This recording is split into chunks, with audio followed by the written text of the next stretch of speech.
Bracketing is another one where maybe you know the range to this terrain feature, this hill you might know is 600, and you know the range to that hill is 800, and you have a target somewhere in between, then it's probably about 700 or halfway.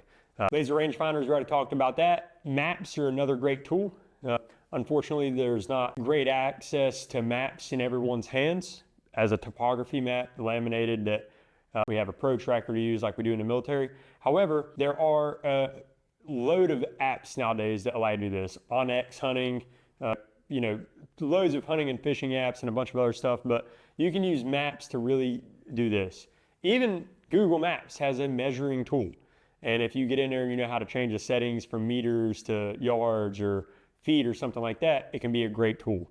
But typically that relies on you having updated imagery and in an area with service, unless you know where you're going and you can download that map chip before you get out there. So if you're hunting out west, recommend you find out where you're going, get on OnX, getting some privileges, paying for it or whatever, and downloading that map so you can use it offline. And then we got the mill relation formula, also the MOA formula. Some people will say you can't do range estimation with a MOA reticle, and they're absolutely wrong, and I'm gonna show you how to do that here in a minute.